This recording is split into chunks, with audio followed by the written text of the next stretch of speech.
একদিন একজন শিকারী একটি ছোট্ট পাখি শিকার করল। পাখিটার খুব বুদ্ধি ছিল। পাখিটা বুদ্ধি করে শিকারীকে বলল, তুমি তো অনেক বড় শিকারী, তুমি বড় বড় বাঘ, সিংহ, হরিণ শিকার করো। আমার মতো এই ছোট্ট পাখিটা শিকার করে তুমি কি করবে? তোমার কি লাভ হবে? আমাকে খেয়েও তোমার কোনো লাভ হবে না। আমার ওজন তো 100 গ্রামেরও কম।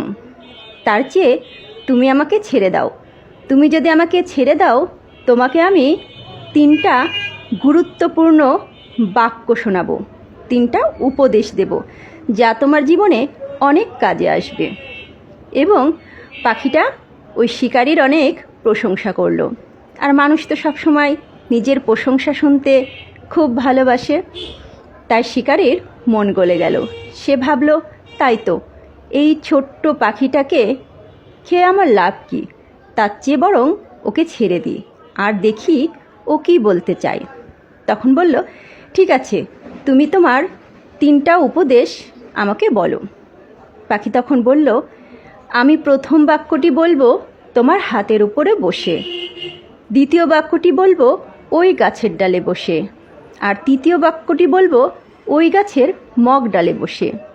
শিকারী বলল, আচ্ছা ঠিক আছে, বলো। পাখি তখন শিকারীর হাতের উপরে বসে বলল, তুমি কখনো অলিক বা অবাস্তব কোনো কথা বিশ্বাস করবে না। শিকারী বলল, হ্যাঁ, তা তো অবশ্যই। অলিক, মিথ্যা, অবাস্তব কথা কেন আমি বিশ্বাস করব? তোমার কথায় যুক্তি আছে। ঠিক আছে, তোমার দ্বিতীয় বাক্যটি বলো।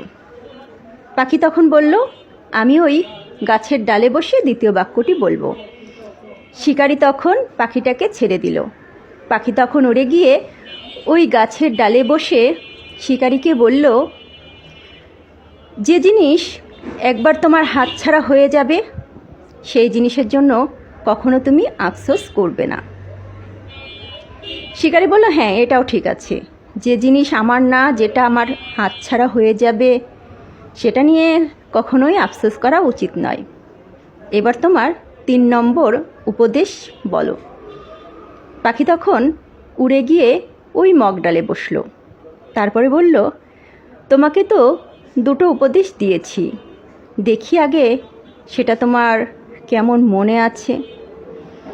এবার পাখি বলল, তুমি তো আমাকে ছেড়ে দিলে, তুমি কি জানো আমার পেটের মধ্যে একটি 200 গ্রামের মুক্তো আছে।